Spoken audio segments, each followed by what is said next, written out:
Good morning. Good morning. Thank you all for coming together today. It is so great to see everyone, and just a real reminder of how fortunate we are to work on a university campus. You know, every semester we get this incredible feeling of anticipation, excitement, this feeling of hope and renewed energy to start a semester. And it's just really fortunate for us because in a lot of professions, you don't get that feeling. But there's this newness and this excitement to start an academic year that we all share. And I'm just incredibly grateful to be part of a community that cares for each other, that really likes each other. We like to be together and we care about each other. And I'm just grateful that we can share this together as colleagues.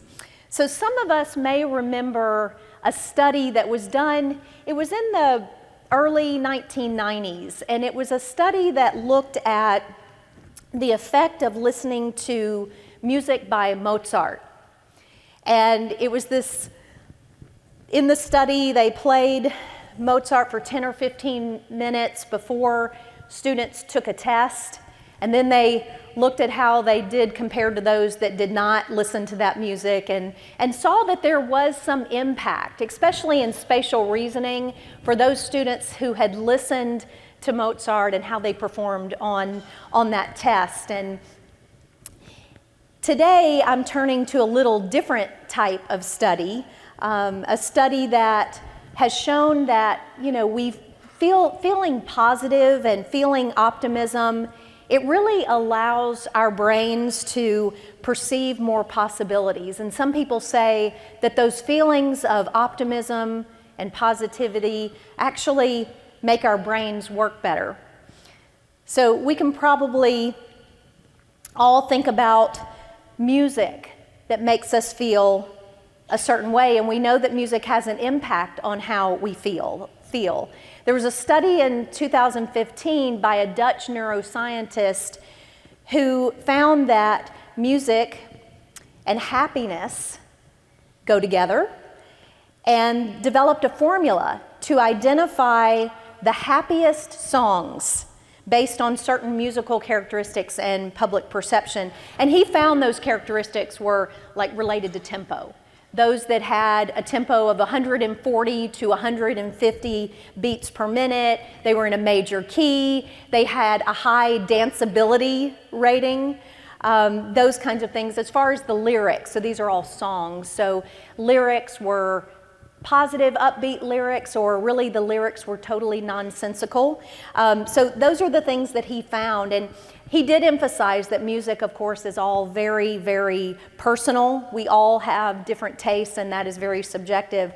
But he found there are songs that scored high on this feel-good scale across a really broad audience. And so we played some of those songs for you this morning as you came in, that came through this study. So how are we feeling? Are we feeling more positive? Are we feeling optimistic? Because I just want to see, did it work, right? As we listen to those songs this morning, so thank you for that. This is a refresh of Southwestern Week. For those of you who have been through Southwestern Week in prior years, you know that this looks a little different, and it may feel a little bit different. We took the feedback that we sent out a survey back in August of 2024 to say, how did it go? What did you learn? How did you feel about this time? Was it helpful and valuable to you? And we got a lot of great feedback, and then had conversations at different points throughout the year to say, what can we do better? How can we make this more meaningful? And what that resulted in was really a more progressive kind of schedule versus one that was more layered, as we've had in prior years. And so we worked to have our new faculty orientation on Tuesday and Wednesday and focus that time with our new faculty and the kinds of things that would be helpful for them to start in a really good way here in our community. And then to have departmental and college and area meetings scheduling starting August the 1st and continuing those and having time to do those up until the point of classes starting, making sure that we have time for our faculty and our staff to be in offices and to spend time with each other as we prepare for the start of classes. So we will ask for your feedback again this year and ask you for thoughts, feedback, and ways that we can improve. So thank you for your input in creating what we are doing this year for Southwestern Week. We had a great reception yesterday, welcoming our new faculty and our new staff, and it was a great time to be together. The room was abuzz and was just such a special time to visit with each other and catch up and meet new people. So thank you all that were able to participate in that. I want to ask the division leaders to come on up. As they're coming up, we're all just going to come onto the stage. If y'all can join me, please. And let's start today with introductions of those new faculty and staff. We did it informally yesterday without introductions, but today we're going to share photos. I know that it can be hard as we're here and meeting new faces. It can be hard to see where they are in this room when we're all facing toward the stage. So we wanted to make sure that as much as we could share photos so you could recognize the new members of our campus community and have these introductions. So if you will, when your name is called as a new part of our community, if you'll stand so that we can see you if we can, but we'll also see you up here on the screens. And if you will, let's hold our applause until each one of the division heads have shared their group, and then we'll definitely provide those applause of welcome, and then we'll move to the next division. But thank you.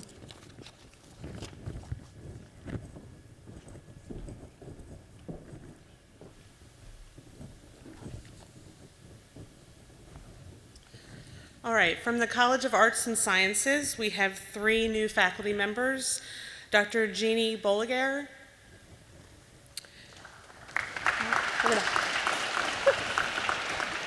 She comes to us from Oklahoma State University, where she served as an assistant professor of organic chemistry. She holds a PhD in inorganic chemistry, and she's had numerous postdocs from Cambridge University. She will serve at GSW as a visiting assistant professor of chemistry in the Department of Chemistry, Geology, and Physics. Next, Dr. Claudia Parker. She comes to us from East Carolina University, where she served as a teaching assistant professor in chemistry. She received her doctorate from the University of Mississippi, and she will be an assistant professor of chemistry as well. Dr. Keith Derrick comes to us from Georgia State University, where he served as a visiting lecturer. He has a PhD in English literature from Georgia State University and a master's degree in creative writing from the University of Edinburgh. He will serve as a lecturer of English in the Department of English and Modern Languages. And next we have Dr. Toni Duckworth Chambliss in the College of Computing and Business. She brings over 30 years of entrepreneurial and leadership experience, having served as CEO and co-owner of Lee Finance Management, operating across multiple states. She has a Bachelor's of Business Administration and Master's of Business Administration, both from Valdosta State, and a Doctorate of Business Administration from Georgia State University. She is an award-winning educator and researcher whose dissertation on family business succession was a finalist for the Outstanding DBA Dissertation Award at Georgia State. And next we have Dr. Drew Huey.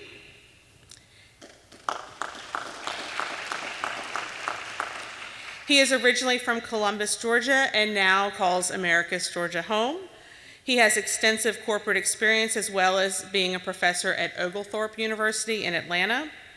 He has a Bachelor's of Business Administration from Columbus State, a Master's of Business Administration from Georgia State, and a Doctorate in Business Administration from Georgia State University as well. He brings extensive senior-level industry experience, having led organizations through major transitions and economic challenges. He has focused on leadership management and organizational behavior, and his research centers on organizational resilience. Outside of academia, he enjoys cooking, spending time with his family, playing acoustic guitar at church, and cheering for Auburn football.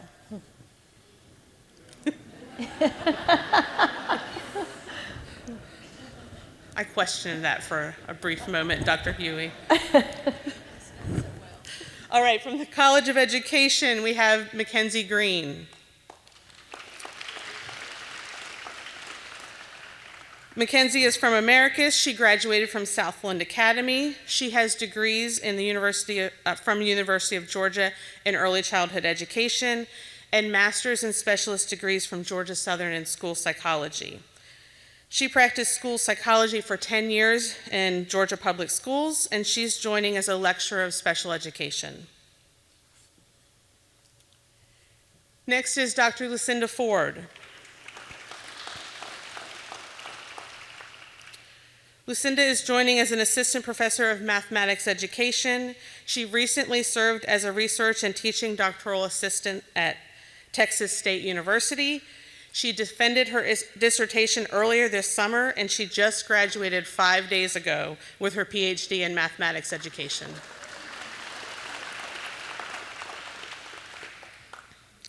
Ashley Waller.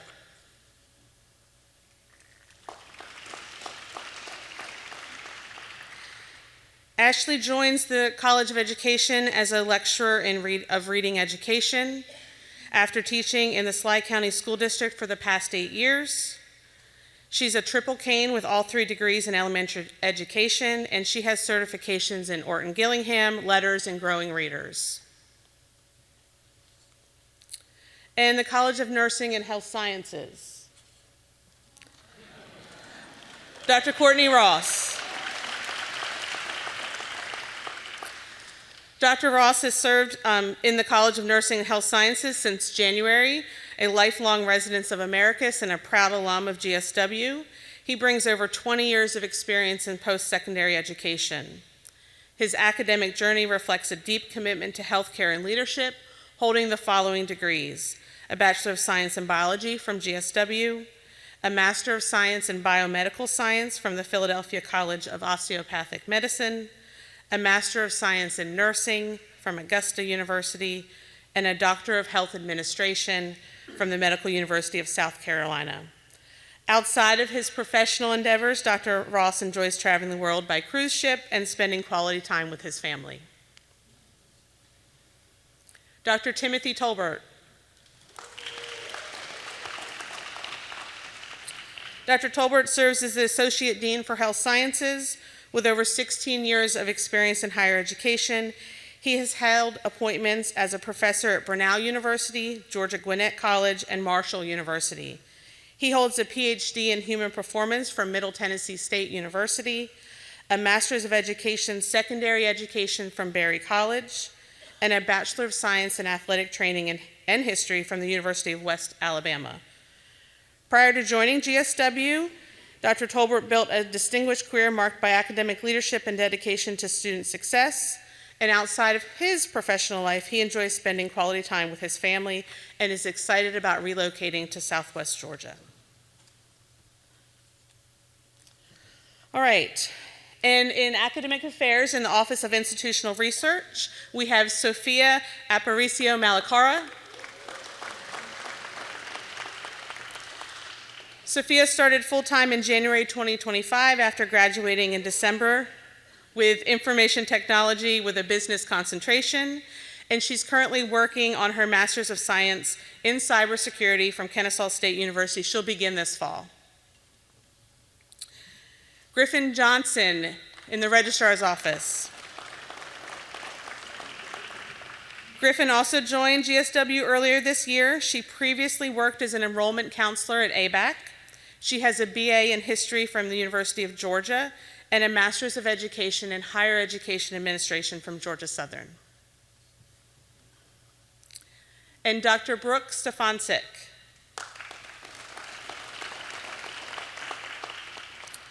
Dr. Stefancic recently finished and defended her dissertation in July from the University of Georgia Tifton campus with a PhD in Animal and Dairy Science.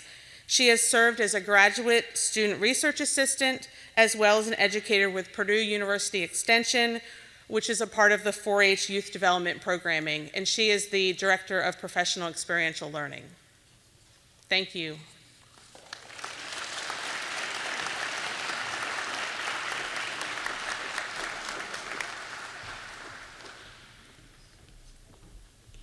Good morning. We have 3 new staff members in the Division of Student Affairs and Enrollment Management, and they are all within the Office of Admissions and Recruiting, and who better to go on the road and tell the GSW story than GSW graduates. So I'm pleased to introduce to you CJ Newberry, who has a degree in history here from GSW. Thank you, CJ. Fred Wright. Fred has a degree in political science and started in June. CJ started in October. Thank you, Fred. And Emily Peacock. Emily is also a graduate of our history program and started with us in June.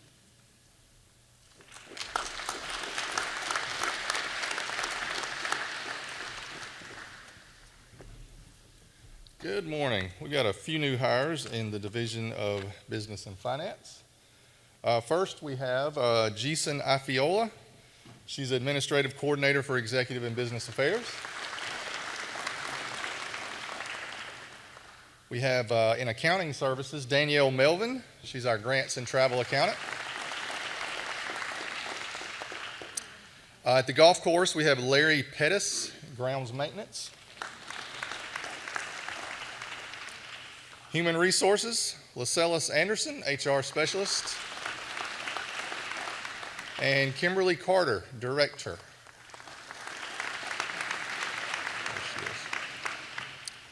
In Materials Management, we have John Leitner, Materials Management Assistant. Physical Plant, Cole Barrow, General Maintenance and Locksmith Tech. And in Student Accounts, Tiandra Stanford, Customer Service and Data Entry Specialist.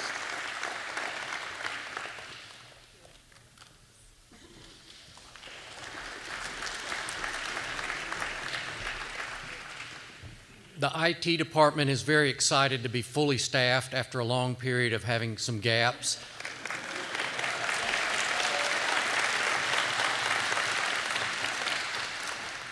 So we don't have any excuses. Our first hire is Kamal Floyd. Kamal's a recent graduate with a degree in information technology. And David Harrison. David is also a recent graduate. He just got his degree in computer science.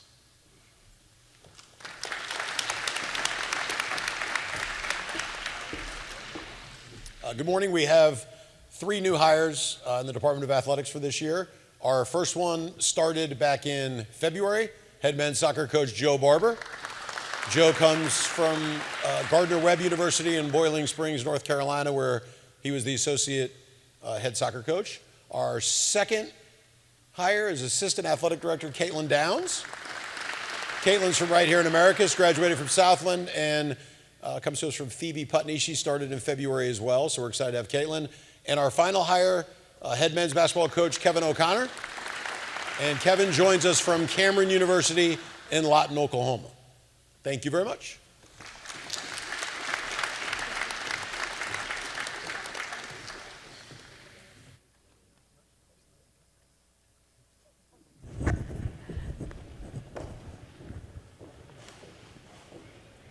And I want to recognize Stephen Snyder. He was here on the stage with us, but his team is completely intact and continuing. So thank you, Stephen. As we recognize employees and members of our family, we lost Dr. Ramona Mullins Foreman on July the 5th, and there have been so many feelings of loss and grief and pain. We really miss her. And we'll be sharing information soon about a memorial event that we'll host on campus to celebrate her life and her contributions and who she was. And we're planning to do that on September the 12th. So we're working toward that with the plan. So we'll get more information to you on that. And I know that there are many health challenges in our community and our families that may be unspoken on our campus that I may not mention today, but We all know that Terry Thorpe from the President's Office is on medical leave battling cancer. And Morgan Whaley in the College of Education is facing some serious health issues, and she's currently hospitalized in Atlanta. So please keep all of them in your thoughts and your prayers, and I'm just so thankful that we have each other and that we're showering them and their families with our love and care. I know memories really have a powerful way of lifting our spirits. And I'm going to share this short recap video that was created and edited by Fong and his student worker in the College of Business and Computing. And it was produced for the Department of University Relations to support ongoing marketing and promotional efforts. And so here are some memories.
I love that video.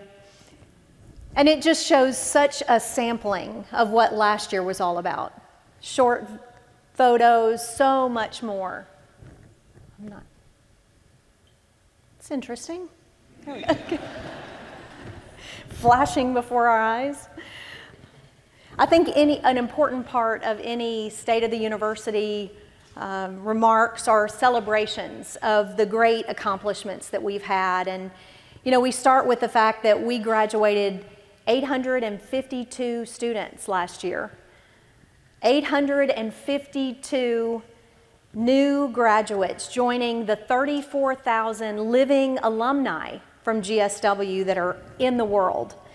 852 lives that were changed. The trajectories of their families were changed. There were communities impacted and are being impacted by those 852 graduates. I asked for items from each division, kind of a greatest hits of 2024-25, and I did this last year too, and I said, you know, can I have 4 or 5, just highlights? And they didn't follow directions very well. Those lists were really long, and I know that the lists that they worked even to refine were even longer, and I really, really appreciate the work they did. And what we decided to do, rather than kind of kill you with PowerPoint slides today and put a lot of text up there, we just wanted to talk. And so I asked each one of the division heads to kind of do that exercise of, if you could be an animal, what animal would you be? If you could be a superhero, what superhero would you be? And I said, can you just send me one graphic that we can have on the slides that while I share these incredible accomplishments is something just of a backdrop there. And so you're going to see their creative work here, okay? So we're going to start with the Division of Academic Affairs. And there are so many things, again, in each one of these divisions. So just highlights. College of Health, Nursing and Health Sciences received full accreditation for our ASN program that now has graduated 2 cohorts. One of our College of Business and Computing students placed third at the global Accelerate App Development with GitHub Copilot Hackathon. And 4 of our COBAC students finished #1 in the world in their overall score in the worldwide business strategy game. College of Education expanded online programs offering options for school paraprofessionals, and also partnered with the Georgia Department of Education for a rural teacher apprenticeship grant. Our Hail presentations were made by a collaborative team at 4 different conferences throughout the region, and we saw a lot of those presentations and conversations happening on our campus as well. So many great academic events. The Humanities Symposium that was earlier in the fall last year. Fast forward then to the Undergraduate Research Symposium and everything in between. The panel discussions, the speakers, the chamber concerts, the study abroad trips, and just so much more. Student affairs and enrollment management. Enrollment has continued to grow. GSW continued to be the fastest growing state university in Georgia last year in the system, and the largest increase in the 6-year graduation rate for bachelor's degree in the entire university system. We were noted for that last year. We've strengthened partnerships with our local communities in the state of Georgia, local health department, and State Department of Public Health. Partnerships were created for our students, for our community, and those have been expanded as well. We were represented at more than 450 off-campus recruitment events across the state and the region. We continue to lead the USG with 84% of our graduates staying in Georgia after graduation. Knowing those students come from all over the state of Georgia, they come from 21 states and 42 countries, and still 84% of our students find Georgia as their home and commit to being here and part of our communities and our workforce. Increased engagement with our campus services and activities. I love this. According to NSSE, that's the National Survey of Student Engagement, our students reported experiencing a significantly more supportive campus environment from all of us compared to students at peer institutions nationwide. We use our tutoring services. Our students engage with those services at a greater rate that grew by 24%. We increased the number of our intramural sports opportunities, and GSW made its first ever appearance at the national tournament for intramural basketball. The GSW team beat Vanderbilt, Clemson, and Florida State to reach that national tournament. How awesome is that? The number of students living in our residence halls increased by about 5% last year. So many great things to celebrate as we look back. Our Division of Business and Finance. We implemented a new budget development process last fall, and that included internal budget presentations that represented all colleges, all offices, and we used those hearings to develop our budget priorities for this fiscal year. We received full funding and kickoff of the design for our science building, and I'm going to talk about that a little bit more later. The progression of our Carter Library renovation has continued. I'll also talk about that a little bit more later. And we completed the build of our Griffin Bell Conference Center. Our accounting services were recognized as one of only 7 of the 26 institutions in the University System of Georgia to receive the Certificate of Excellence in Accounting and Reporting. Wonderful. Our Division of Information and Instructional Technology. As Royce shared with me, 99% of what we do, he said, happens under the hood. It's under the hood or behind the curtain. Last year, the IT team began our transition from the analog phone system that has been on this campus for many, many years to a Microsoft Teams system. It's still in progress and it's scheduled for completion this year. We shifted the campus from Windows 10, obsolete or becoming obsolete, to Windows 11, and that's almost complete. We've had many AV upgrades and installs in our classrooms, in our meeting rooms, and then from a cybersecurity standpoint, we've leveraged the existing platforms we have in Microsoft to improve our security controls on campus, and that includes receiving alerts so that the team can see those alerts sooner, better, that are found as vulnerabilities exist on our computers. They're configuring alerts to tell us when there's sophisticated, nefarious activity that's detected on computers, and as well as improving our email security to protect our inboxes. So we all feel better for all of those things, thank you. And we also have had many network upgrades that we've seen, including improved wireless connectivity and capacity even in this room, but across our campus so that we can have better service for our students and our faculty and our staff. As you also may know, that our IIT group moved from Morgan Hall to Sanford Hall, and it's really the first time that IT on this campus has had a space that's really designed for their unique needs. So it's been really exciting, and I understand that we all need to stay tuned for an open house, that we can all go in and tour and see what they have behind the curtain. Athletics. GSW Athletics won the Peach Belt Conference President's Cup for Academic Excellence for the third straight year. And that's the fifth year overall that we have won that award. We've captured that President's Cup more than any other institution in the Peach Belt Conference. We're proud of that. Our student athletes finished fourth in NCAA Division II in community engagement and service hours, with over 7,800 service hours during the 24-25 academic year, and that's from 185 student athletes. That's impressive. Our GSW softball team captured their first Peach Belt championship and advanced to the NCAA national tournament for the first time in program history.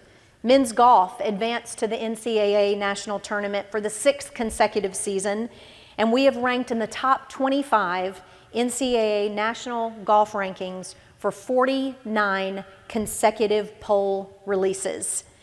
We also had the Peach Belt Conference Golfer of the Year. We had 3 All-Americans from that team and 5 academic All-Americans during the 24-25 season, the most in all NCAA Division II athletics. That's 311 schools. GSW student athletes had a cumulative GPA of over 3.0 for the 22nd consecutive semester. And in university advancement, we launched a digital marketing effort that contributed to nearly a 20% increase last year in graduate student enrollment. And we increased total giving to the university, which is so important for our budgets and our support of students, and that increased 44% from fiscal year 24 to last fiscal year.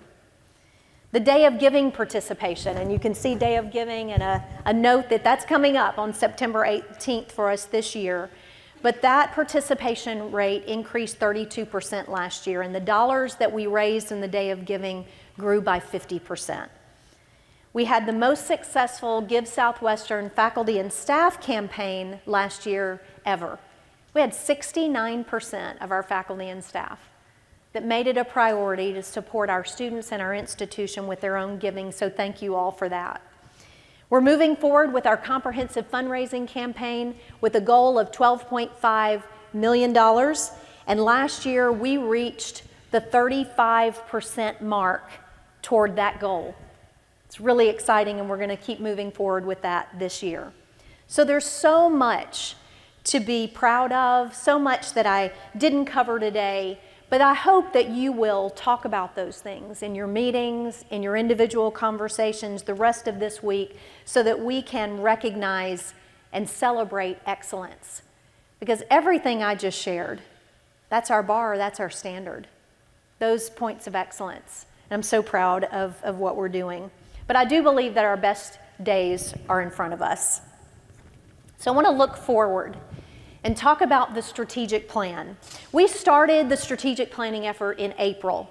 If y'all remember the messages and the sessions that we had 4 open invitation brainstorm sessions. I'm so appreciative of Dr. Wendy Jenkins, who's been facilitating and helped lead us through the strategic planning process. And just between April and May, we had over 200 participants in our strategic planning in those open invitation sessions through meetings with our staff senate, the foundation board, our alumni board, and also those who participated in the online survey.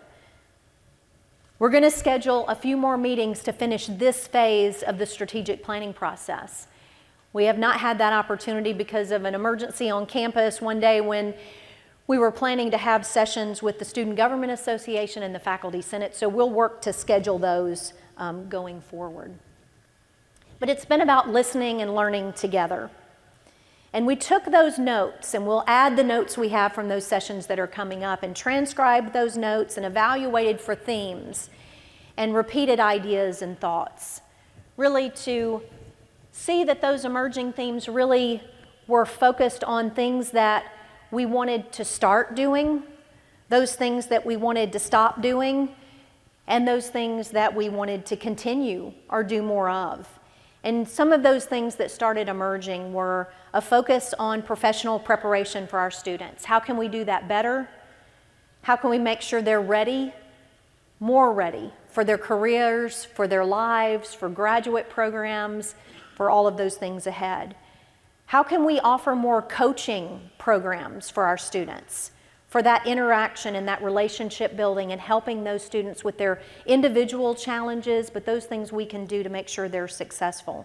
And how can we enhance our academic support services, our tutoring, our writing center, our advising? And can we reduce things that aren't working so well? Can we find ways to formalize and add accountability measures to internship programs? Can we do that better? Can we break down the silos that are across campus that sometimes keep us from being as collaborative as we want to be?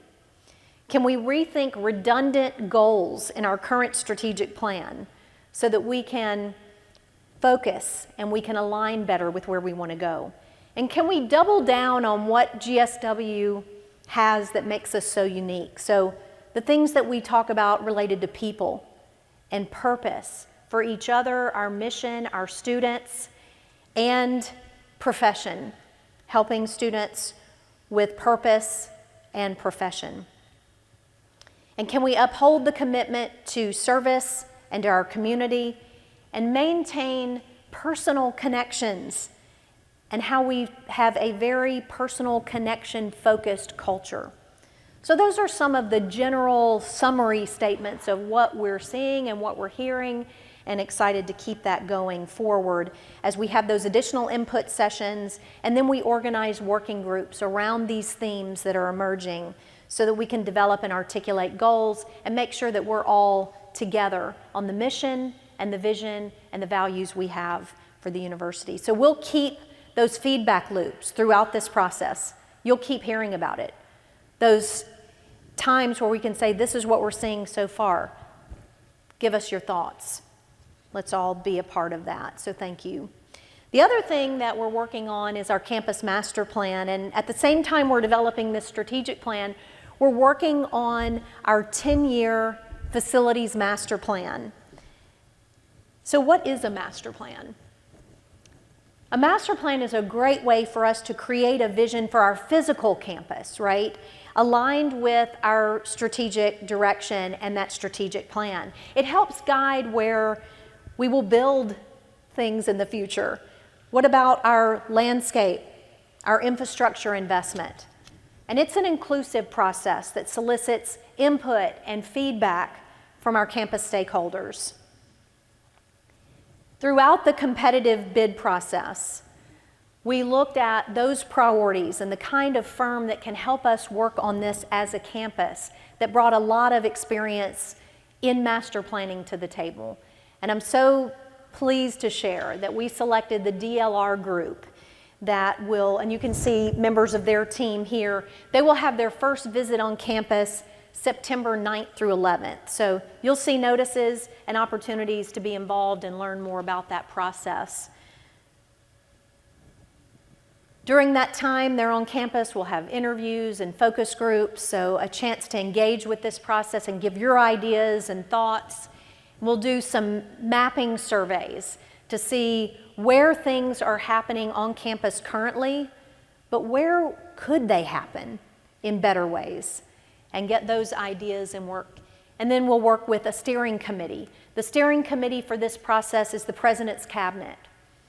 And as y'all remember from last year, that cabinet has been expanded to include our faculty Senate president and our staff Senate president on that cabinet. And so we feel like the representative group, and to engage all of our campus community in this process, the cabinet, in addition to our leadership in plant operations, will be part of that steering committee. Outcomes. What does this look like? We will get a plan for implementation, and it will include a way to prioritize our needs and our goals, illustrate in this plan our big ideas, and quantify the costs for these projects. That's important for us to do in this, because we can dream and we want to dream. We also need to say, what are those dreams going to cost? And so that part of quantifying the cost is so important. And then this plan also gives us those actionable steps of how do we bring this to life? This incredible plan, which we expect to have, needs to have a way to move forward, right? And we get a lot of help in doing that. So what's the timeline like? This will happen throughout this academic year. As I said, the DLR group will be here with us here on campus in September, but they'll be with us throughout the academic year. We'll see them at many different times throughout the year, and they will be working for us to develop this plan. And it will happen throughout the academic year with a goal of probably in the May to June time period, we will have that plan that includes all of those things that I just shared. I want to talk about a few of the projects that are in the works right now. The library project, the renovation, it's coming along, and we're working toward the actual transition and the reopening dates, but right now we're hopeful that that will be in the mid to late October timeframe. So stay tuned for a more specific date, but that's what we're looking at right now. The science building. We completed the programming and the conceptual design phases last year, and we are now in the schematic design phase. Really, this is where the rubber meets the road, and we start really looking at all of the mechanics and more about how do you lay out these spaces and what does it look like. And so that, you'll see a few visuals here, some of the early renderings. These are early, and so as we go down this schematic design phase, we'll see this changing, but you can see this building will be positioned close to Carter 1 and Carter 2, but you can start seeing how it's taking shape. Here are a couple of the interior renderings that we're looking at right now, and you can see some of the open space there and also there. So there'll be more to come on this, but construction is on schedule to start next summer, and we hope for completion in the summer of 2027. So that's the timeline we're looking at right now. I'll keep you updated as that changes or progresses. We also are still in the works for demolition. I am now convinced that it takes more time to demolish a building than it takes to build one. So we have been in this process for some time to demolish Duncan and Jordan halls, and we're still moving that forward, continuing to make progress, even if it's baby steps. And there are just, as you can imagine, a lot of requirements and external groups that have an impact. If we could do it, we would do it tomorrow, but we have to work with a lot of different groups to make that happen. So that is in progress and still to be determined. There's the floor plan. Hard to see from here, but I just wanted you to see that it's actually on paper, this floor plan of the science building, so forgot to share that one. So I want to just share some closing thoughts with you. I know that we're going to be heading over pretty soon. Might give you a minute to stop by your offices, take a minute, or stay in here and visit with each other. as we go to lunch here soon. But I want to talk about the National Institute for Student Success. We're going to have a session after lunch that we'll have a guest here from NIS who will be presenting. And we know that this process for NIS includes assessing our current student retention, our persistence and our completion efforts, and our readiness for change. That's what this has really been all about. They provide a holistic analysis of our longitudinal student data, institutional level data, and then they set forth recommendations that will be shared with Dr. Jessica Williams. She's going to share those this afternoon. But they'll work with us over the next 2 years for implementation of these recommendations. So we're excited about that continued engagement with them. From a budget standpoint, let me shift gears quickly as we think about this fiscal year budget. The state budget this year was very positive for higher education and for GSW. We built a budget around the priority plans that were shared with us during the budget hearings to allocate roughly $1.7 million more in funding than we had in the previous year. So that is really good news. But as you can imagine in those budget hearings, there were millions of dollars associated with great projects, great ideas that we couldn't fund with those state fundings, but we did identify in that process ways that we could include projects in our comprehensive fundraising campaign that could support some of those other ideas, and think about how can we phase some of these ideas. So there's a lot that comes from that that may not be funded in that moment, but that are definitely important to be on the table for us to think about how we can support those great ideas and plans. A couple of other budget items, just for your reference, and I know I shared this at the end of the year, but there were no tuition and fees increases determined by the university system for our in-state students. There was a 3.6% increase in housing, and our new meal plan options were offered, but there were no tuition and fee increases for our in-state students. There was no funding in this fiscal year for merit or cost of living adjustments, but the USG did start a merit increase program, so performance on performance and merit for up to the top 15% of our faculty and the top 15% of our staff. So we're still working through that process because those increases will go into effect September 1. So we're working diligently with the campus, with the supervisors, and as we go through performance evaluations and those scores to identify that top 15% of faculty and staff. But just to give you an idea and a reminder that the funding that we received for this is $58,000 for our entire campus. And the requirement is that there are certain eligibility requirements for employees, for full-time employees, but we have also a requirement that none of those increases, well, the average of those cannot exceed 2%. So those are the boundaries we're working with, and if you think about our faculty and our staff, 15% of our faculty would be roughly 19 individuals, and staff 23. So I just wanted to share that again. I know I have before in the table talks as we had those at the end or in last academic year, and I'll continue those this year. So you'll see dates where they're open forums where I share updates of things that are going on and then take questions and have conversation, and so we'll have those again. But I just wanted you to be aware again of where we are on those merit increases and really set expectations around what that really looks like for us. Our provost search is continuing in a second phase. We started it back in the spring, and we are continuing it. The position closed yesterday, and so our search committee has met again, and we'll start their review. We'll have access to review applicants starting tomorrow.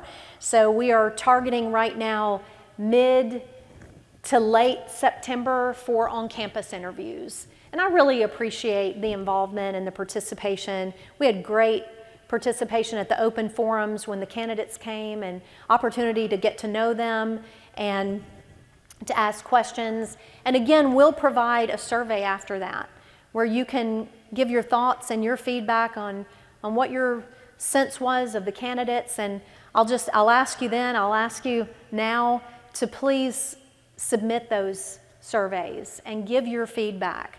We had a lot of people that attended, but didn't get a lot of feedback as far as the number of people who submitted those surveys. And I hope you will take that seriously and provide that feedback, because it's really important for our process and very, very important to me to get that feedback.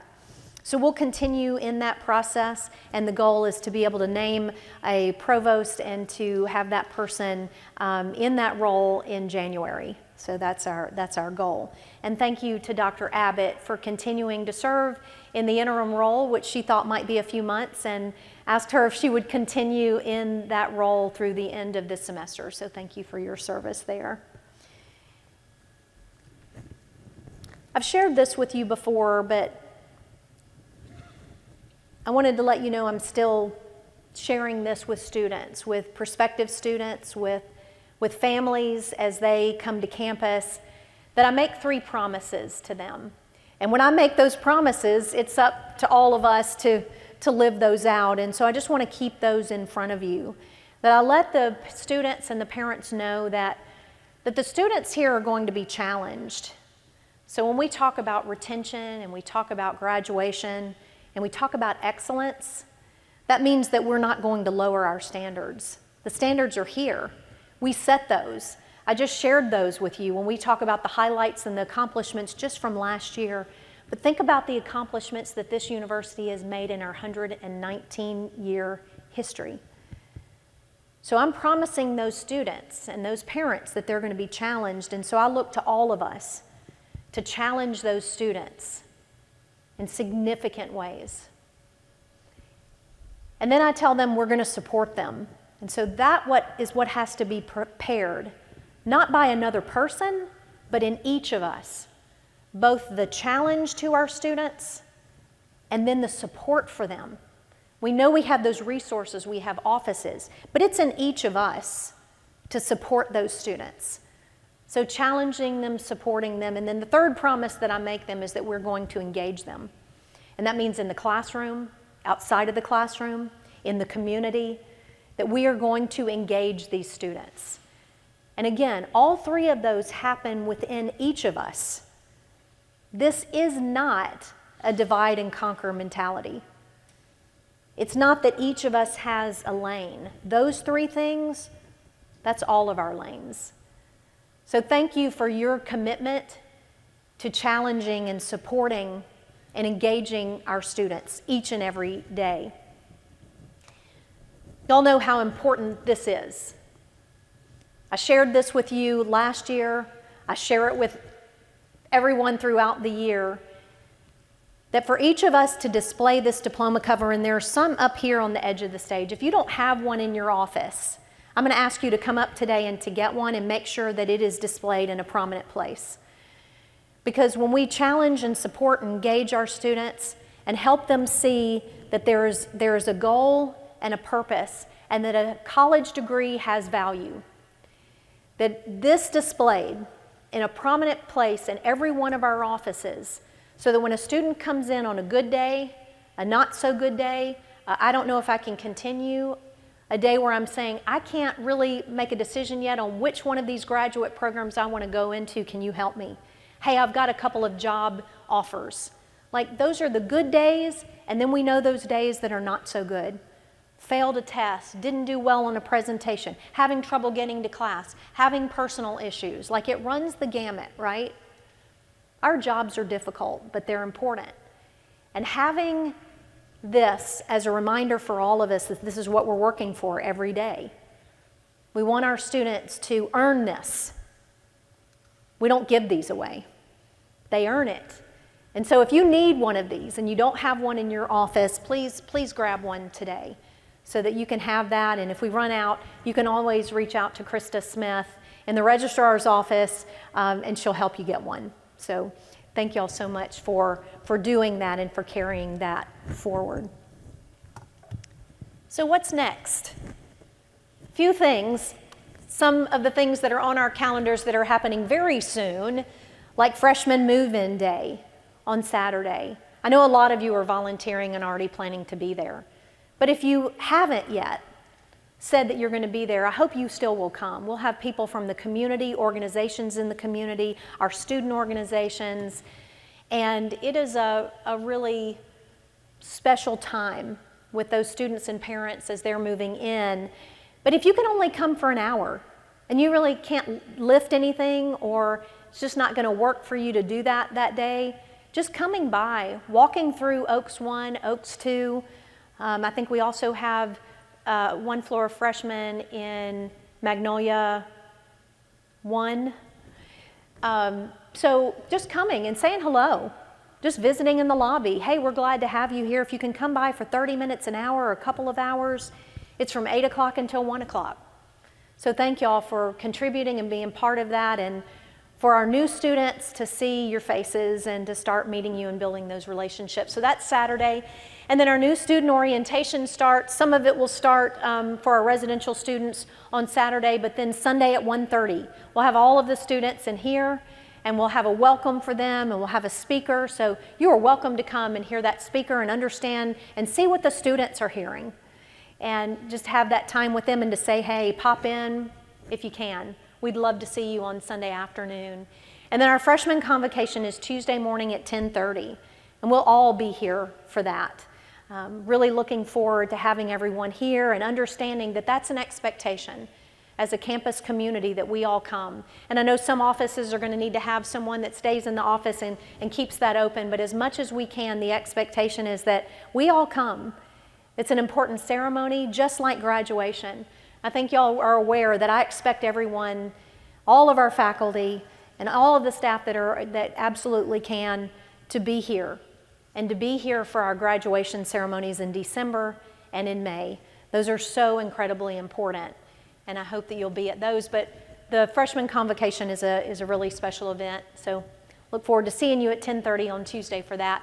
And then our classes start on Wednesday, so it is full steam ahead, and I know that everyone in this room have many miles to cover, some mountains to climb before we get to Wednesday. And I just appreciate all that work and understand the hard work that's going on and the care that you're taking to prepare for an awesome, awesome academic year. So today, we have lunch together. It's served at 11 o'clock, and we're a little bit early. So you have a little bit of time. Take your time. Stop by your office, but don't stay there. Please don't stay there. Come over to lunch. We're providing that for you today. And again, another opportunity in the Marshall Student Center private dining room area, just for us to get together, have time together, talk.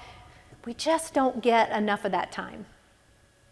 And it's going to be, I believe, a great lunch. So I hope to see you there. And again, that starts at 11 o'clock. And we'll be getting out of here around 10:40, 10:45, so that'll give you plenty of time. And then we'll be back here together at 12:30. So I look forward to all of these seats being filled and for us to be back here. And unless you've worked with your supervisor and you know you've got to be in your office for that office to be open to serve students this afternoon. Other than that, we'll all be here at 12:30, and we'll have a presentation related to the National Institute for Student Success and what we're hearing and what we've learned and what are those 4 big recommendation areas that we have from NIST. And I'm excited for you to hear about that and to think about in your own work how you connect to those 4 priorities, but also the broader work that we're going to be doing in student success as a campus. So again, it's great to see y'all. I'm so glad to be here. I hope you're glad to be here. Couldn't be more excited about this academic year. It's going to be a great year. So thank you. I'll see you over at lunch, and then I'll see you back here at 12:30 this afternoon. Thank you.